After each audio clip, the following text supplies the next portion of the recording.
అదే అలవాటు నాకు అర్థం కాదు.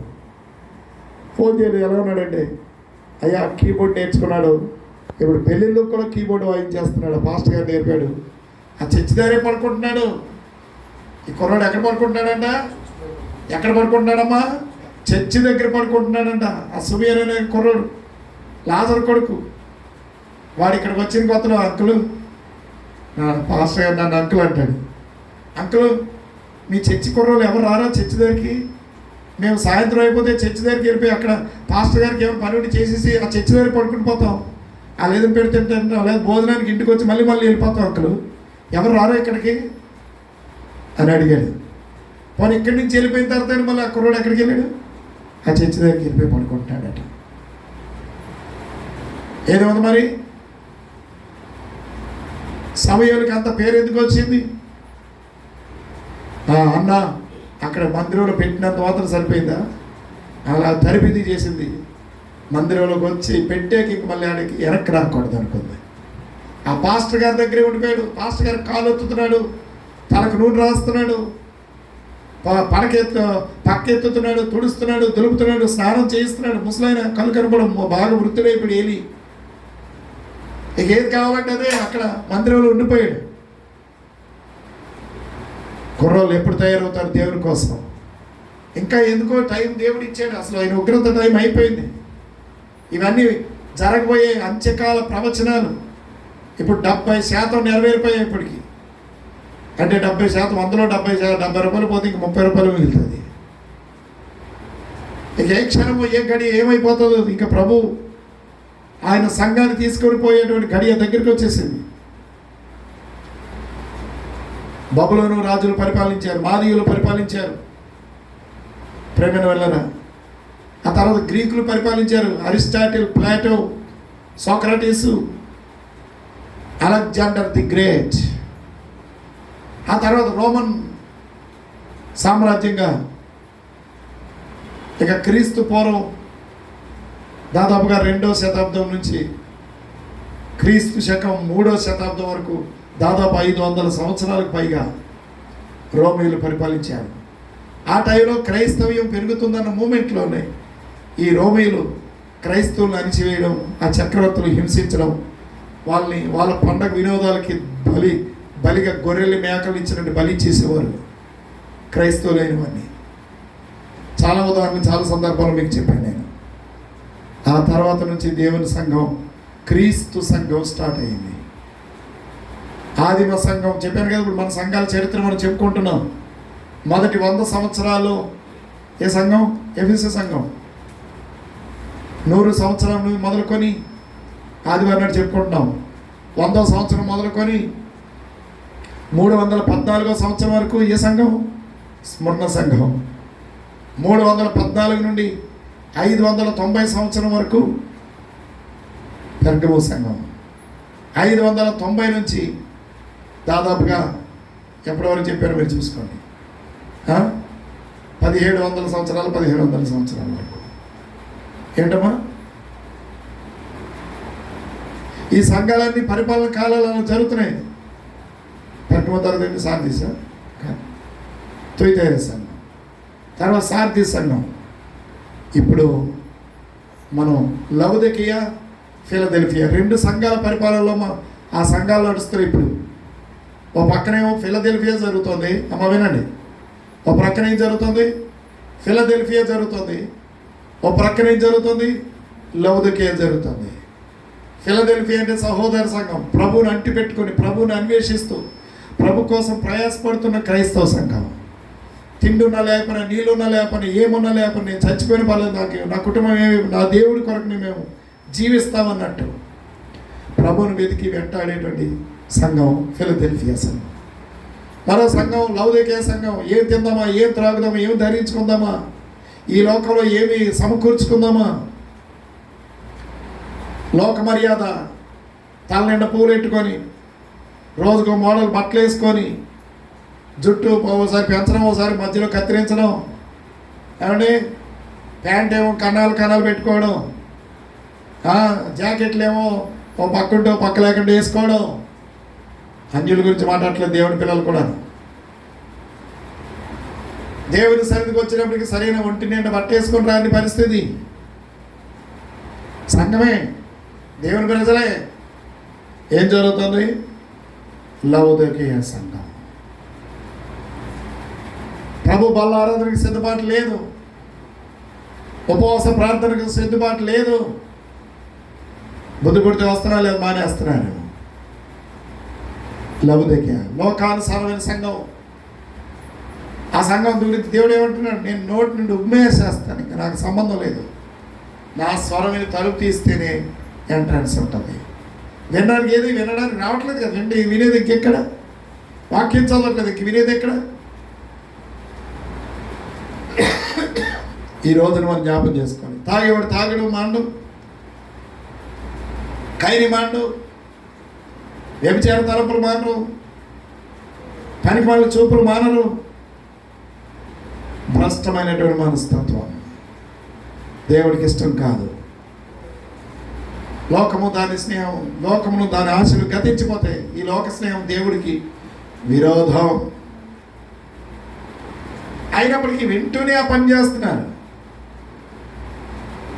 వింటూనే ఆ రూట్లో ఆలోచిస్తున్నారు. దేవుడు ఈరోజు ప్రత్యేకంగా మాట్లాడుతున్నాడు. ప్రియ బిడ్డ, సహోదరి సోదరులారా, నీ ప్రభువు నిన్ను ప్రేమిస్తున్నాడు. దానియేలు దీని మర్మాన్ని చెప్తున్నాడు. ఏమంటున్నాడు? అయ్యా, మీరేనండి గొప్ప రాజు. ఆ బంగారం మీదే, ఆ బంగారం, ఆ మేలి బంగారం, ఆ స్థితి మీ అంతా కూడా, ఆ శిరస్సు మీరే.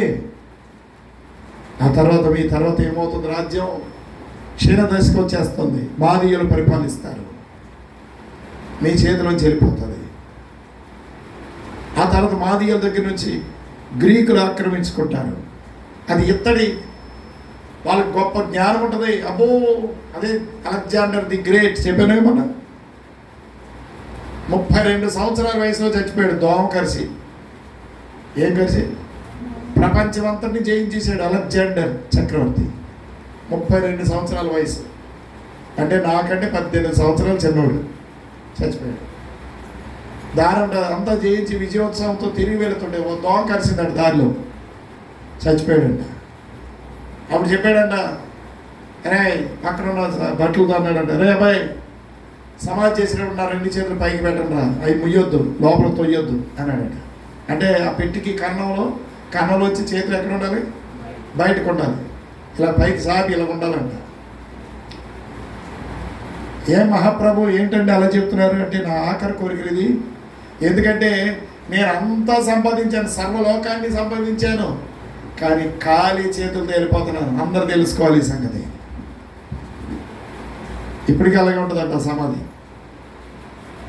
అవి మనకులాగా అయిపోయిన తర్వాత మనం వదిలేస్తాం. అది శుభ్రంగా ఎప్పటికప్పుడు మళ్ళీ శుభ్రం చేస్తూ, శుభ్రంగా అన్నీ వేస్తూ, అవి పైన ఏం చెదలబట్టకుండా పాడైపోకుండా జాగ్రత్త కాపాడుతూ ఉంటాం. నా ప్రియ సహోదరి సోదరులారా, ప్రభు అయిన యేసు క్రీస్తు నిన్ను జ్ఞాపకం చేసుకొని ఈరోజు మాట్లాడుతున్నాడు. ఎవరు తెలుసా? దానియేలు 17-20 సంవత్సరాల మధ్యలో వయసులో ఉన్నాడు. హనన్య, మిషాయేలు, హజర్యా వాళ్ళ పేర్లు మార్చబడ్డాయి. షద్రక్, మేషక్, అబేద్నెగో అని ఆ 3 యవనస్తులు కూడా దానియేలు మాట వింటున్నారు.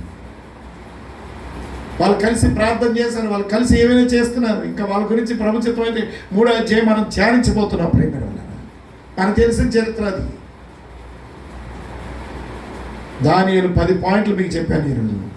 ఏం చేశాడమ్మా? చెప్పవలసిన సూటిగా చెప్పాడు. 10వ పాయింట్ ఏం చెప్పాడు? తను తాను తగ్గించుకుంటున్నాడు. అదేనా? Battery charges 40%.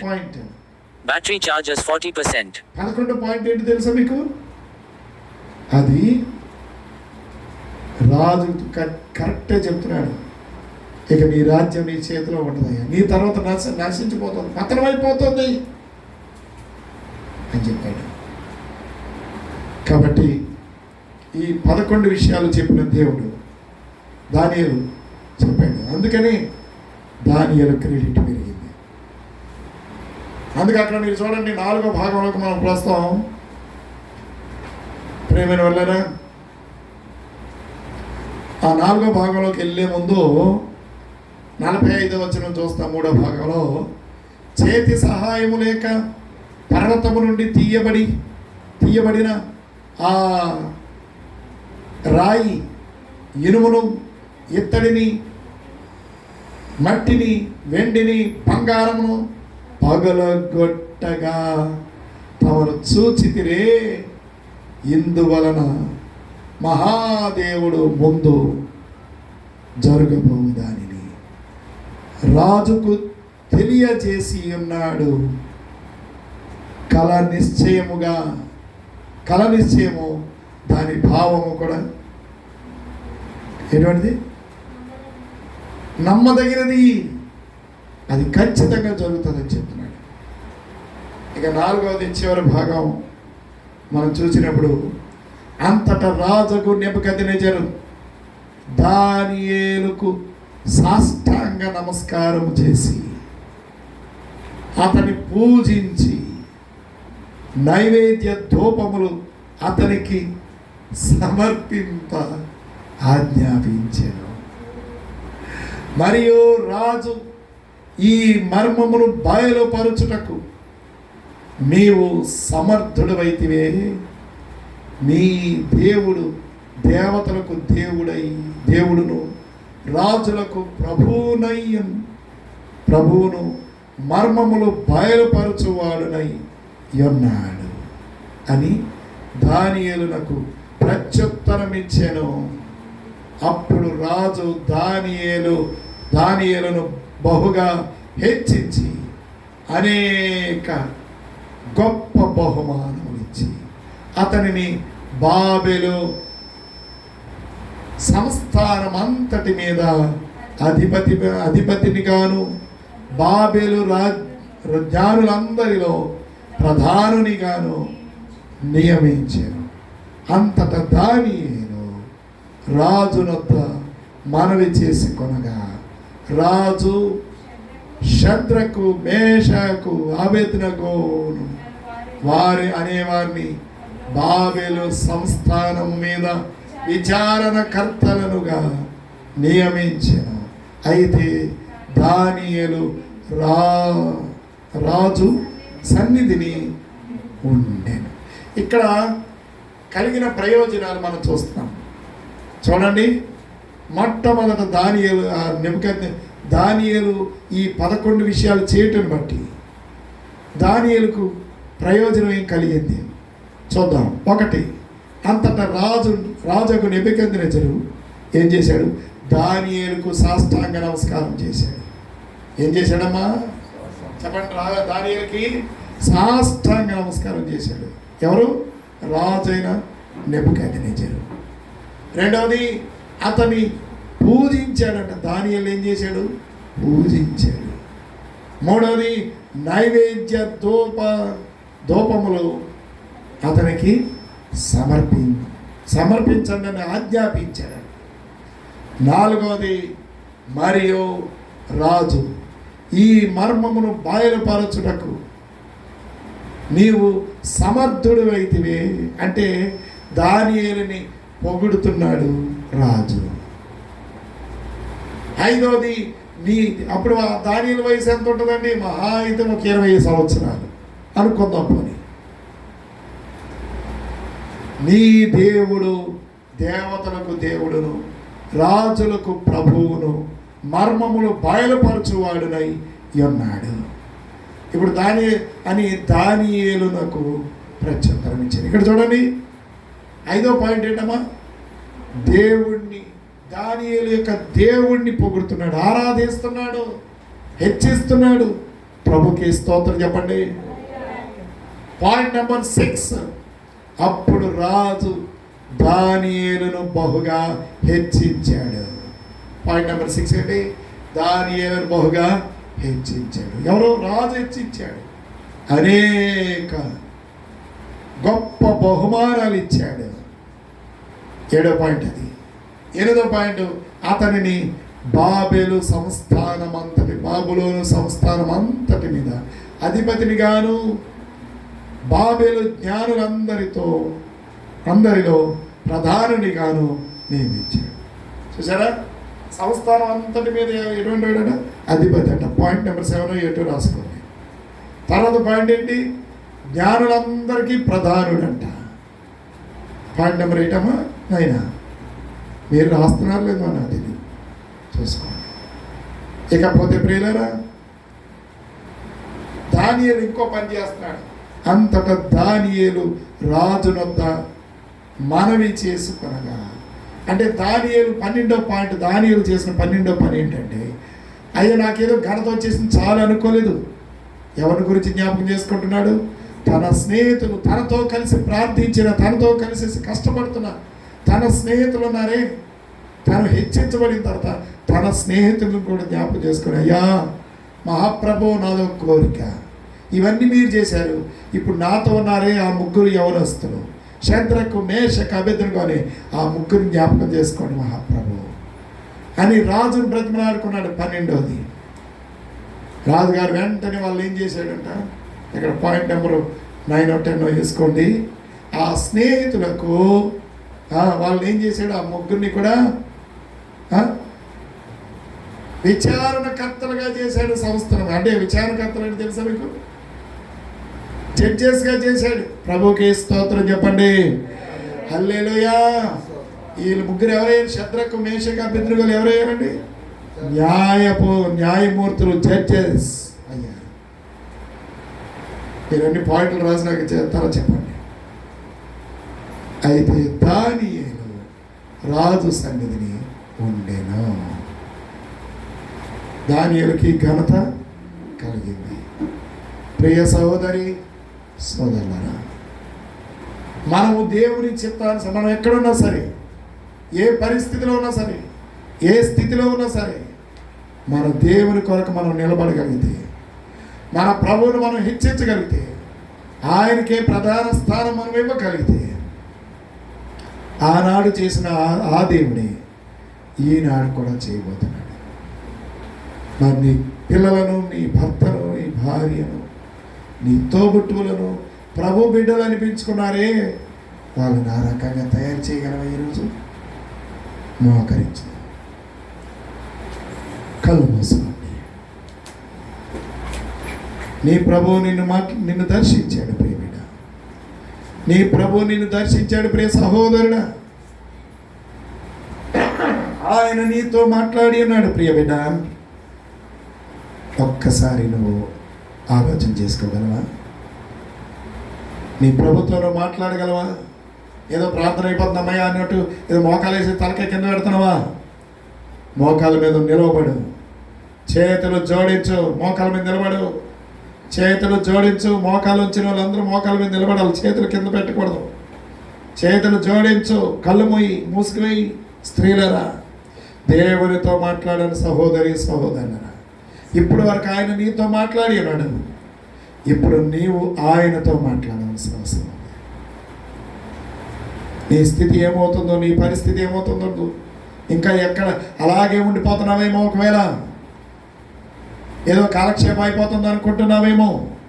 ప్రభుకి అది ఇష్టం లేదు. ప్రభువుకి అది ఇష్టము లేదు.